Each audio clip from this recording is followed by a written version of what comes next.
coming tonight. This is the first event of this that I've been a part of here. I mean, I've only been here for a year, so really excited. Hope this is the first of many from a lot of different perspectives and walks of life. Gonna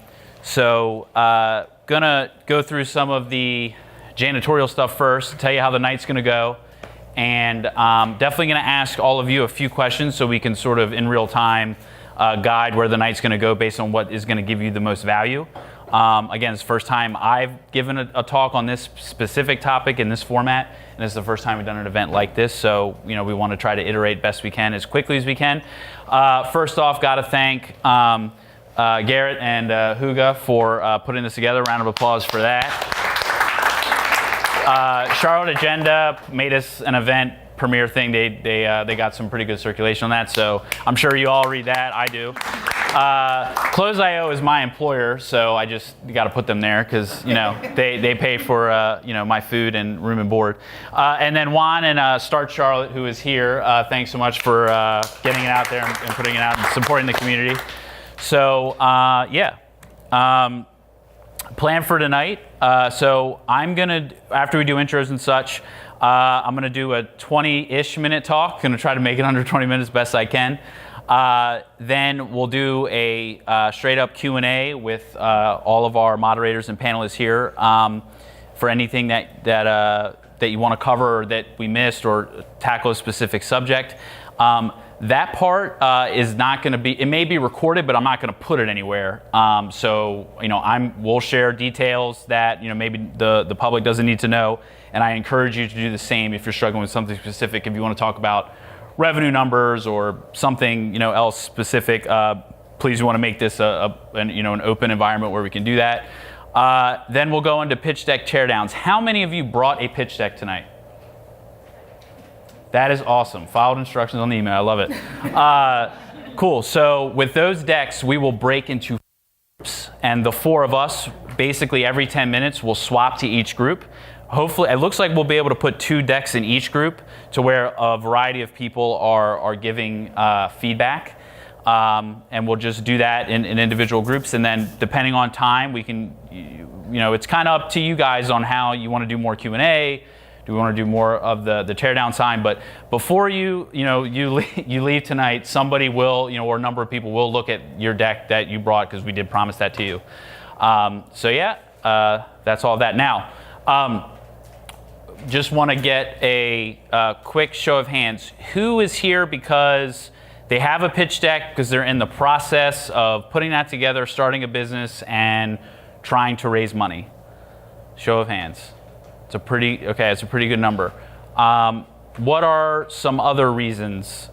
Feel free to shout them out. What are some other reasons that you're here as it relates to the material? It could just be free beer. That's an acceptable answer. Consultant. Okay. So you're giving decks to people that you're going to offer your consulting services to. Yeah, I was just advising there. Okay. I work at TIA. I'm on an innovation team, so I'm trying to promote ideas from inside the company. Cool. Okay. And similar to him, so consultant. So someone hired me to help them create a pitch deck. Okay. Cool. All right. So a good variety. Let's use the Q&A to drive any of those specific questions that you have, because there is a fear that I have of this being very tech startup-y. This is what they did with their software business type stuff, because that's what a lot of the material that's out there that helps, and that's also personally, once you hear my background, what I'm familiar with. So let's make sure that we tackle all those, because we definitely have, with this room put together, I think we could definitely get some good feedback going. My name is Nick Persico. I am originally from the Eastern Shore of Maryland. I'm a college dropout, never was good at any type of academic work whatsoever.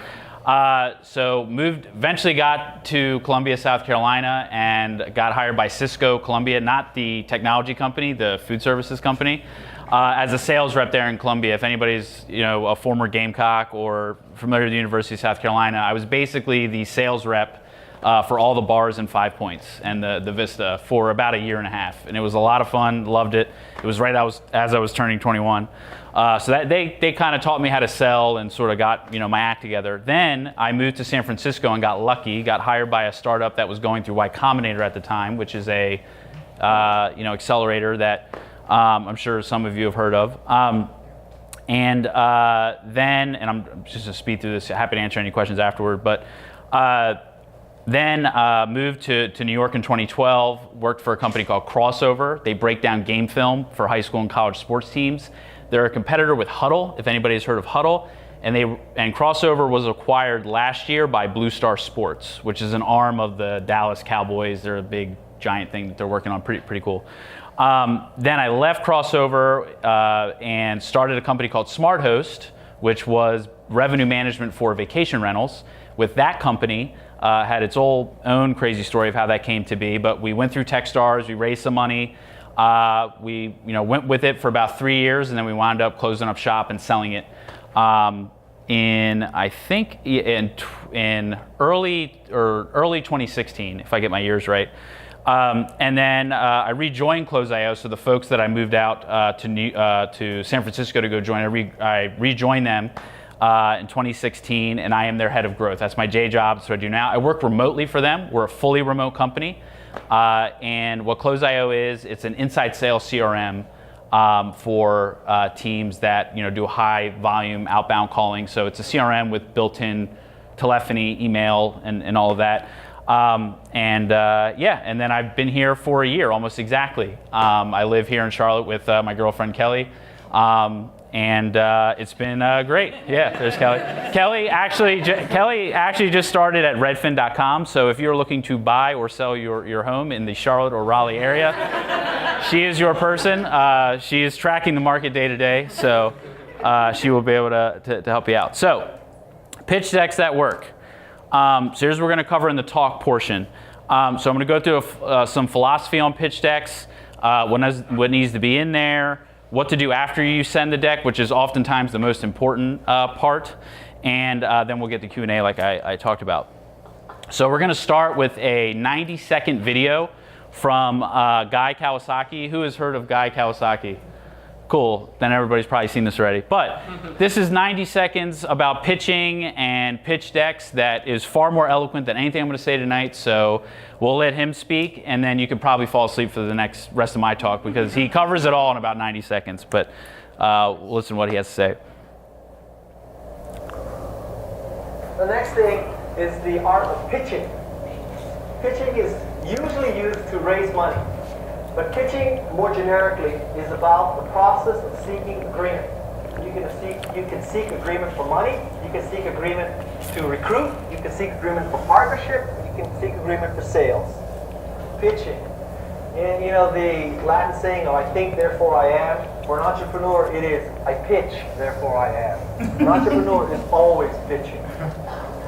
There is what I call the 10-20-30 rule.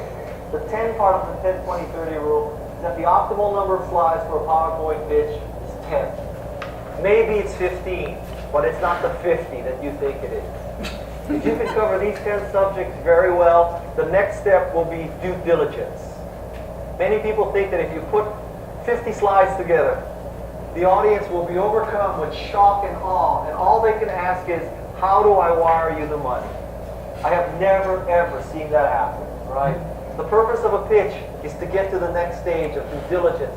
The purpose of a pitch is not to try to close the venture capital firm, the partner, the customer in that meeting.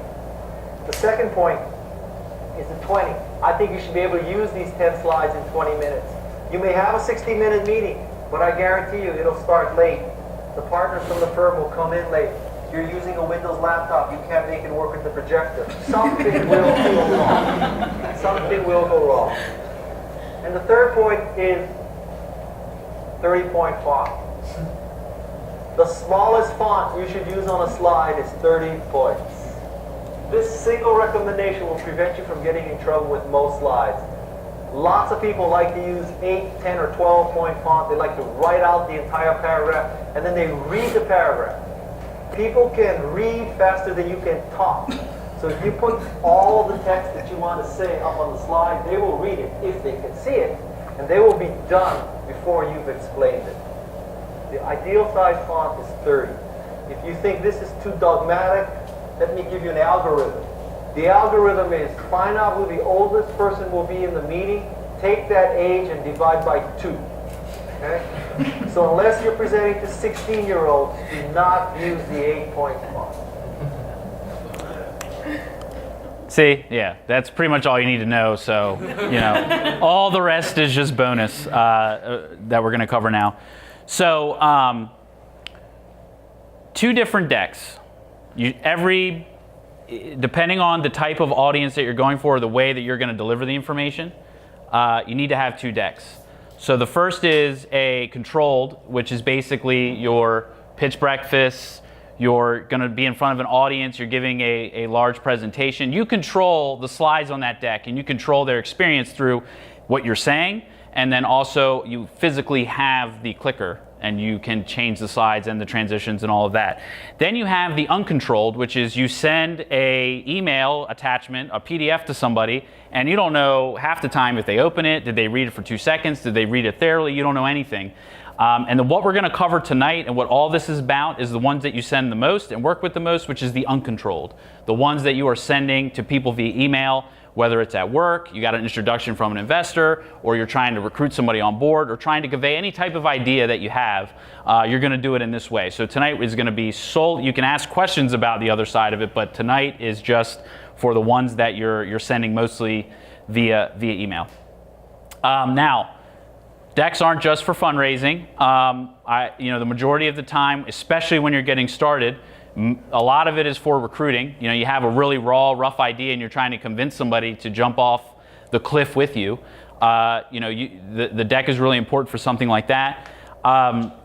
So anything around mentors or advisors, getting feedback. Usually a deck is the best way to elicit feedback from somebody else because they can do it on their own time. They can give specific feedback on certain sections, and then like some of you said, you're looking at tonight's material for what you're doing at work, at your day job, to convey ideas.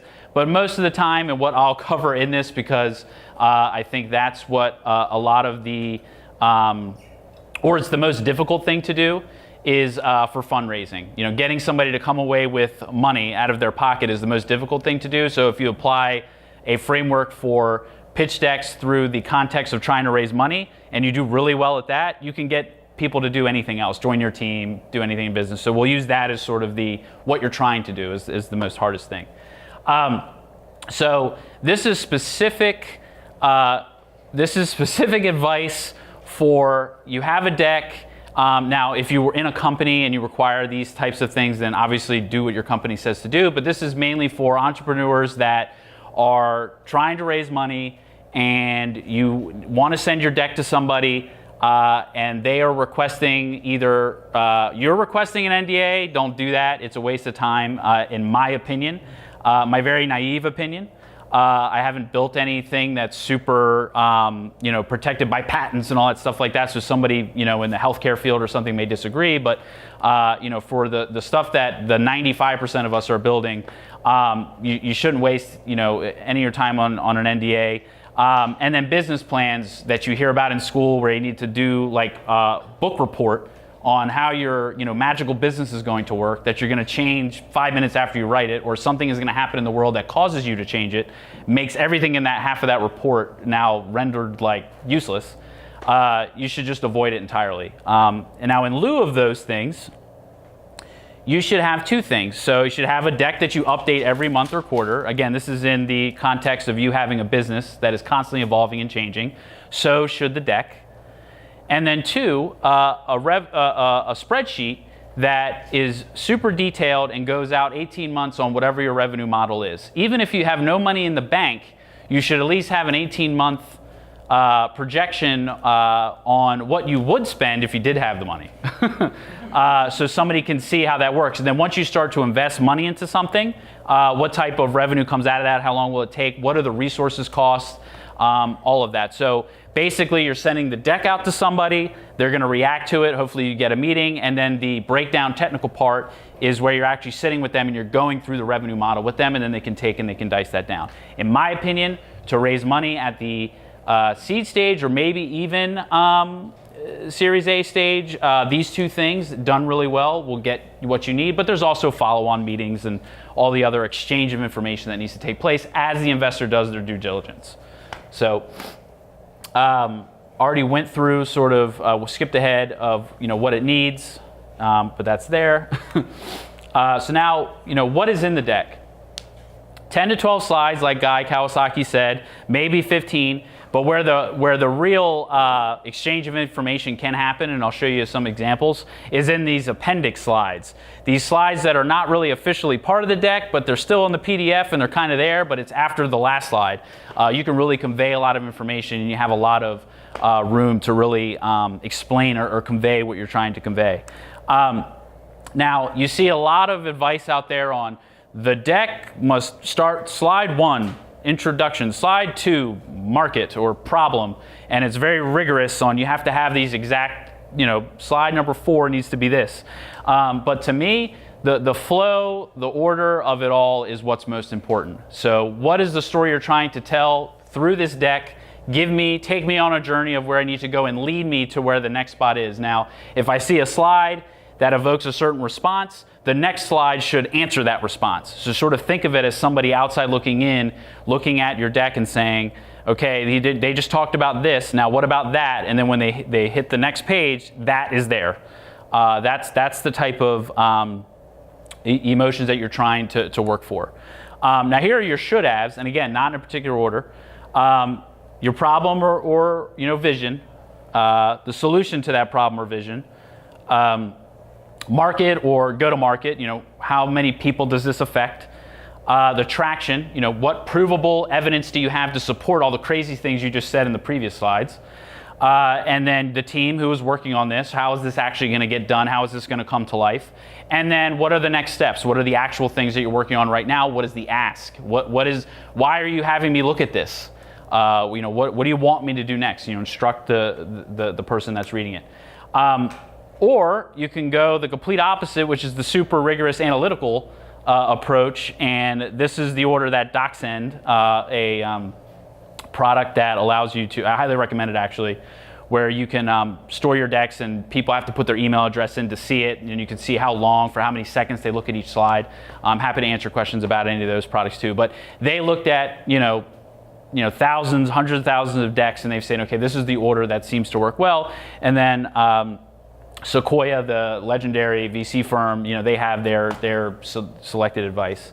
So yeah, TLDR, do whatever you want, but just make sure the flow and the order makes sense for what you're looking for. Now on the problem and vision side, specific problem, specific. I can't, like this whole talk or diatribe I'm giving here.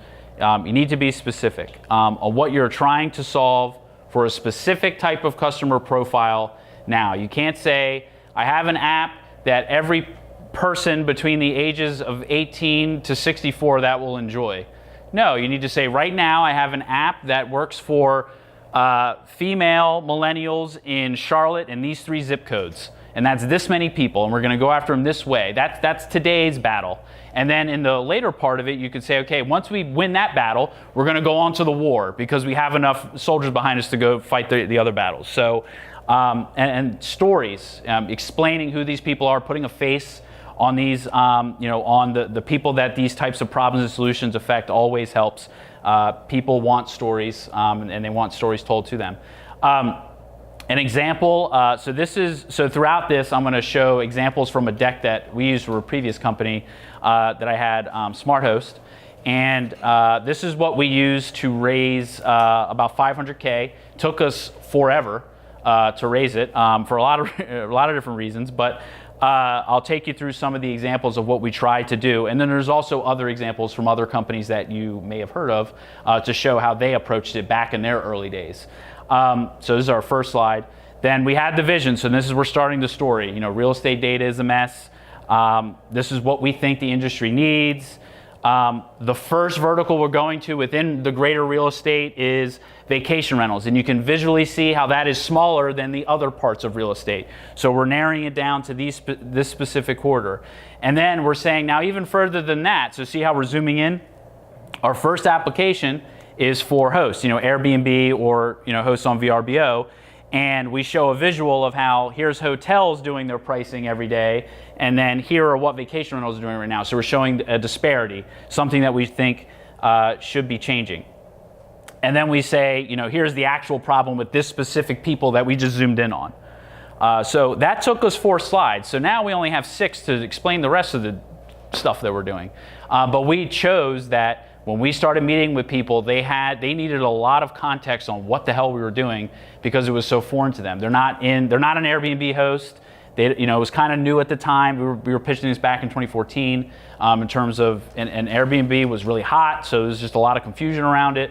It wasn't a mature market, so we had to do a lot of education at the beginning of our deck, and then the latter part of it, and then the subsequent meetings, once we got them interested in the problem, was about our role within the problem. We didn't use the deck to try and convey all of that. That's why almost half of the deck is on the problem and the problem and the vision. Now here is Dropbox first deck. You can see the similarity in the word usage. Storage is a mess. Real estate data is a mess. This is what they pitched back in 2007. And this is how they're doing it. They're explaining, over multiple slides, here's what people do now. In a perfect world, this is what we want it to be. So this is more solution. And then, with the solution, use customer stories, demos, always talk about the benefits people are going to get over the features. Talk about what the green button allows somebody to do, not what the actual green button does. Especially when you do any type of demo. The reason why I don't have much on this, because I think it's really specific to what you're trying to do. Dropbox, I know it's one of the famous stories. What they did was they just started sending the demo to everybody because it was so wild how they were able to have all this cloud storage management on your computer working sort of in real time, and having the demo actually work was a feat in itself. So forget about the deck and everything else. Let's just show them the demo. That's what convinces everybody. So you need to find that thing in the solution that conveys the most brightest message or makes it clear on what that is. And sometimes it's outside of the deck. It's a demo. It's a video of a customer testimonial or something else. So this you can you can be liberal with what you want to do. You can work outside the lines there. Now, this is some stuff that you hear in a lot of pitches that are out there. So this is from Ron Miller. He is a contributing writer, I think, to TechCrunch and some other publications. Really funny guy on Twitter. He's been in the software as a service industry for a long time. I've been following him. He's basically saying that, in the majority of the pitches that he hears, as somebody listening to new tech companies pitch him as a journalist to cover their startup, they always say, the reason why this should exist is because nobody's done it yet. This is the first time. And I've heard it at pitch breakfast here in town a few times where, hey, this is the first time it ever, has ever been happened. And oftentimes that's not true, or it's been tried several times, and there's a reason why you haven't heard that it hasn't, happened yet. So, try to avoid. Here's the demo video. Try to avoid those types of, that type of hyperbole, I guess, of that, and be more realistic of what's actually happening. So another thing that you see a lot in a lot of these decks is sort of this market is huge. It's $1 bazillion. And if we get 1% of that $1 bazillion, we will be a bajillion dollar company. So they're just saying, hey, if we only get a fraction of this thing, it'll work. And that is usually I would call that like a top-down approach. I feel I get a better, more realistic response when they're saying, hey, we think that right now the market that we're working in is this small sliver of it, and we're going to work upwards through the rest of it. And Square does a good job of this.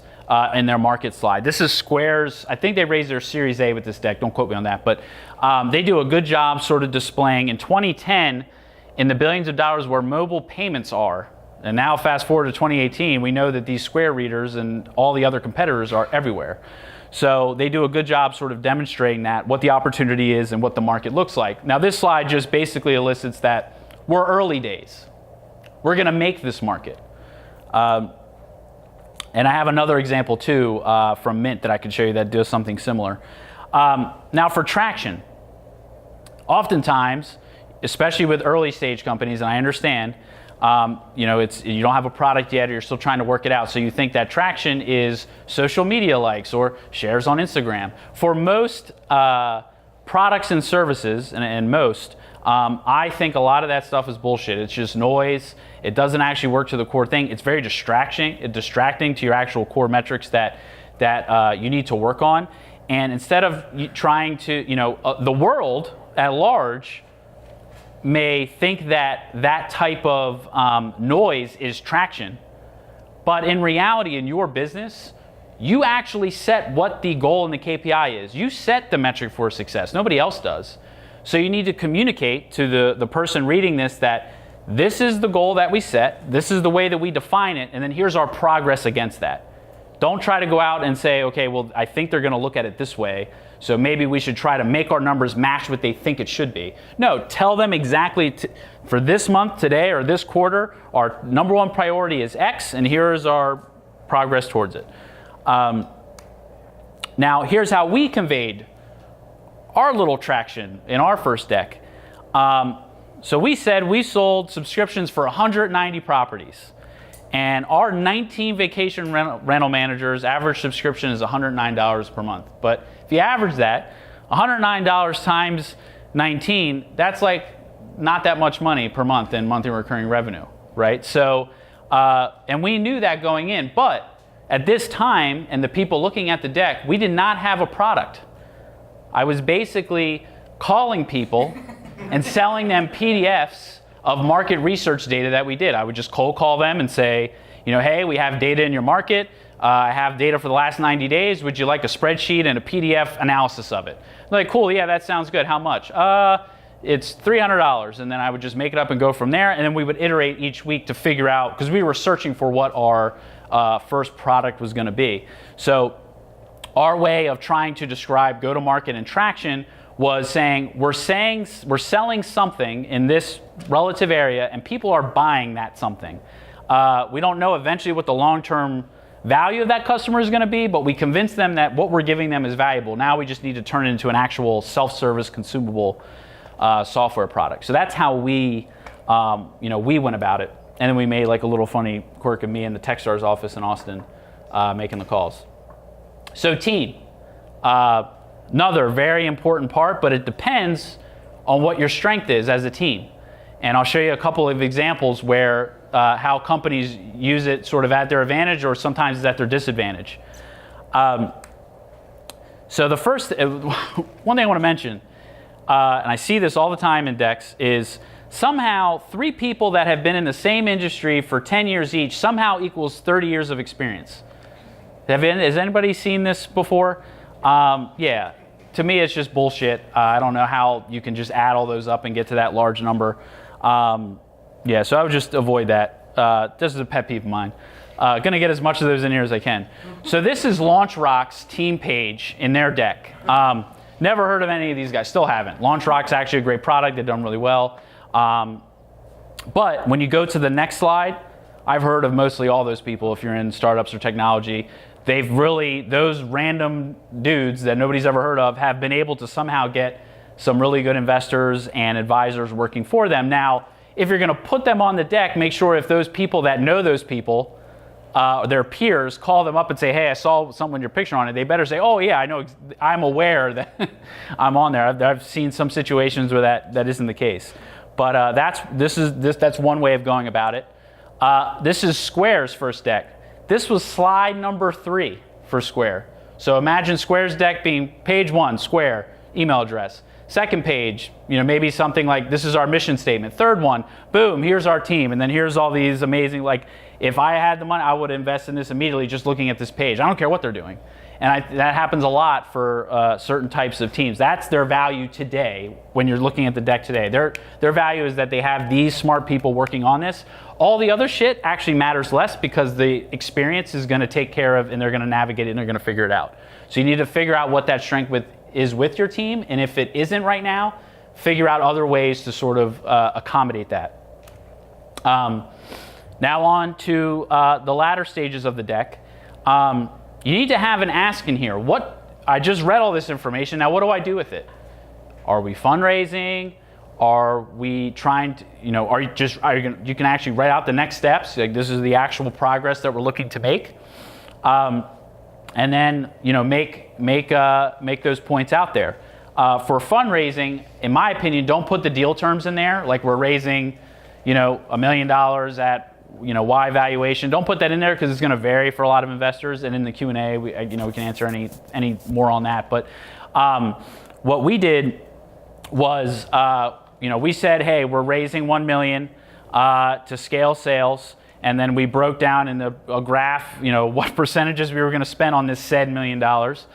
And what our burn was and all of that. And then we had our fancy spreadsheet to back all this stuff up. But in the end of it, we only raised $500K, and it actually wound up being a massive mistake that pretty much killed our company, of where we invested in sales where we actually should have invested in engineering, because we were building a really tech-intensive product, and my two co-founders were actually technical, but we should have took that money and really invested in building it out and really getting product market fit before we scale sales.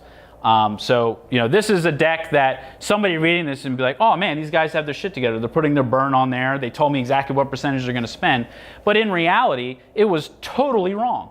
And it pretty much killed everything. And then immediately after we raised the money, we emailed all our investors and said, hey, we're actually switching this up, or we actually pivoted pretty entirely from what we raised from in the same market. But, so a lot of this stuff is subject to change. And any savvy investor that does this for a living will know that. That's an example of what we did. Now to the appendix. This helped us tremendously, and I'll show you some examples of why. This is sort of the after the fact. Hey, I read something in this deck, I didn't really understand it. And through feedback of people seeing your decks, you'll start to see what the main questions are. Take the answers to those questions and put them in the appendix. So you can, so they can read it, because they'll actually, that feeling that they'll get when they read it and say, man, I really want to ask them this question, but there's these other slides, and all of my answers to my questions are there, and they are on top of it, and they know that. It's an experience that's really gratifying for somebody, that makes them aware that, man, these folks really know, what they're doing, and they've really gotten feedback, and this is well thought out. And they also back up all the crazy shit that you said in the previous 10 to 15 slides. I think that's really important. So for us, we sort of showed where we were in the market, because we had to spend the first half talking about what vacation rental pricing is and what's going on there. It's a very new subject. So we sort of showed, okay, here's where SmartHost is in the grid. Then we showed the product screenshots off, because at the time we didn't really have a product, but and that was pretty much what I was demoing people when I was selling to them. And this was changing all the time, so they could see what that looks like, and some of that info. So that's the what should be in the deck, run through. Now, this is super important. After the deck, Jason Lemkin, who has heard of Jason Lemkin? Cool, yeah. He has a very good Twitter feed, and he always has really good diamonds that you can learn from. The point of the goal of getting and sending the deck is to get the next meeting, or to have the next step in your process happen of what you want from that person. Like Guy Kawasaki said, they're not going to read the deck and ask you how to wire the money to you. It's not going to happen. It's not realistic. At the same time, too, you also are qualifying investors, too. It's not just a one-way street of they're looking to see if you're a right match for their fund or whatever they're trying to do. You need to make sure they're a right match for you and your company and what you're trying to do, or being on your team, or whatever it is. You need to do some due diligence just like they do. So when you're putting this deck together, you have to be conscious and aware that, okay, what I'm trying to get from this person is to have more questions to where enough that they want to talk to me, get them excited enough to where they're going to willing to spend the 30 minutes or an hour on the phone with me and going through it, and then also going through that spreadsheet side, which gets towards the latter part of closing. Now, you send the deck, and you don't hear back for a few days. You need to follow up. Investors, people are in general that you send this stuff to are busy. Their kids are sick. They are sick. They went on vacation. They're working on 5 other deals that are way more important than your current deal. It has nothing. Do not take it personally. It has nothing to do with you. Just continuously follow up till one of 2 things happens. They say yes and you have the meeting, or they say fuck off. And just indefinitely. Now, you don't do it every Tuesday for the next 20 years. Maybe they don't work on Tuesdays. You do, okay, I'm going to send it on Monday, then I'll send it next Monday, and then now I'm going to do it every other Monday, and I'm just going to start trickling off eventually to where it's once a quarter or what have you. And then also your needs will change. You may not need them, so you'll just stop, and then maybe you'll check them in. But follow-up is key here for getting the feedback or the response that you need. And if they say fuck off, say why. And they'll give you an answer. Now, what I'm describing here is an experience. Now, if you're trying to convince somebody to go along with all the stuff you just said in the deck, all the interactions that they have with you are also points of you selling to them of why they should work with you. So you need to take care of them and sort of manage them through that process. Now I'm getting sort of into sales type theory stuff, but I think it's important as it relates to a deck. Like I said, you need to continue until told yes. But one of the biggest and most important things that we did as a company, and now any company that I work with or talk to, I push them to do this because it's just so valuable, is once you meet with that investor, that person that's sort of in your loop of getting the deck, ask them, can you please, I have a weekly newsletter that goes out to all of our advisors and mentors. I'd love to put you on that. I'm going to give you constant updates on this project, the company, what I'm working on, can I do that? 9 times out of 10, they say yes. So you send that to them and then actually do it. Send them weekly updates on what is happening with the business. So if you didn't convince them in the deck, you can convince them on the 6th update.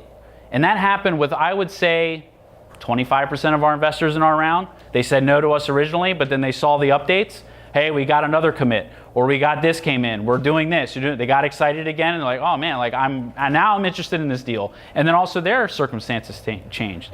So this is an example of, and this is all the brainchild of our CEO, my co-founder Evan. He was very good at this. And then we had another one where we would actually, to certain people that we were more, worried about, working with us or not, we would send our actual burn and actual how much money we have in the bank and all that stuff. Just be super transparent. We're leaving it all out in the field. We're here and serious to try and get this company growing. We're not here to obfuscate and hide things. And that was our approach. You can have a totally different methodology to this, but this is how we did it. And it was super helpful. And I think the biggest thing with this is that in every email, we had an ask. Hey, we're looking for an engineer that does so-and-so. Can you recommend us to anybody? Hey, we're trying to get more customers. Do you know any customers that do this? Hey, I'm trying to get help with whatever I'm working on in my life right now. Do you know any spiritual advisors that can help me with it? It could be all over the map. Anything. I mean, we were asking people in our holiday update one year, we asked, hey, what did you learn about your business this year that you didn't, before? And the responses we got were like, oh man, it got us to think about ours, and all that. So it doesn't need to be necessarily do this for me to help the company. It could be more personal as you get to build those relationships. So now some pro tips. This is just I sprinkled them throughout the presentation here, but we'll go through them. So I think this is important for this area. For those of you that are working on ideas or companies or going to work on stuff that is a technical product, like you need to build an app or you need to build a product or there's something that requires an engineer and you're not an engineer, this needs to be part of your plan. This needs to be part of your deck. This needs to be be ready to answer this question.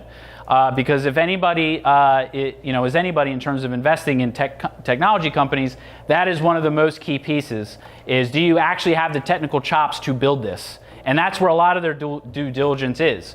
I know with us, we had a ton of people say no because there was no data scientists on our founding team.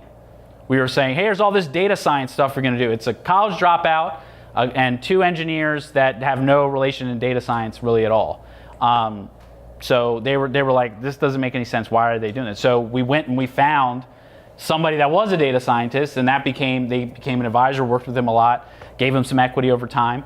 And that really helped us, get across the line with a lot of those people because we kept getting that rejection a lot. So I think this is really critical if you're non-technical. Again, I've talked about this a few times. Make this a recurring task every month, constantly updating it, marinate on it. Things are going to change. When I was putting this together, I was super confused because there was like 30 decks in our Google Drive versions that we had put together, and I was like, which one is this? This is the one we did before this, and well, that's a dumb idea. Why did we even have that slide in there? You know, all that. So it's really therapeutic to actually go through it and keep changing it up. This is another important thing. Content. Care about what it says. There are many people in this world for free, and on 99designs.com or what is the other? There's a bunch of other ones where, or Elance, if that still exists, you can hire somebody to do the design. And we did that. Our deck was designed by a friend of my co-founders after he had put all the content together and put it in a Keynote file to where he could just change the stuff and he was good to go. Design is super important. It's one of the most important, and I've seen a lot of ugly decks. But you, as the person working on the content in the generation side of it, you shouldn't be doing the design because you're going to sit there for hours and say this pixel is this and that when you can actually be working on the other side of it. Talked about DocSend, PandaDocs. Don't just send them an email, PDF. We have better tools now in 2018. Send them a link on Dropbox so they can download it, and you can constantly update it and refresh it. I recommend, if you're fundraising especially, to use DocSend or PandaDocs because you send it to them, it's linked to their email so you can see that they read it and what slides they looked at. It's really creepy. And for how long they looked at it. You can see when you send somebody a deck 3 months ago and then all of a sudden one day they pop in there and they look at it, that should tell you to email them and follow up with them. So they're not that expensive. You can go through for under $100 a month or even $50 a month and get what you need. These are really helpful for us. Skip through that. Now I think, last thing here, this is more of a fundraising quip. Anybody that interacts with you at all in advising and you're trying to work with them or whatever, even if you're recruiting, they need to come away from the experience like, regardless if I decide to work with this person or not, it's going to exist in whatever they said it's going to exist. It may take a little longer than what they're saying, but it will exist. That's how I feel every single time Elon Musk pitches some audacious thing. I'm like, I don't know how he's going to fucking do that, but he makes me feel like at some point in time I'm going to look back and be like, well, damn, he did do that. They did do that. And I think that as an entrepreneur is the feeling you constantly want to give off, that this is going to somehow get pulled off, regardless of their involvement or not. And I think that is a good impression to leave on folks that you're trying to convince, again, to jump off the cliff with you. So that's all it for my prepared stuff. Really appreciate you.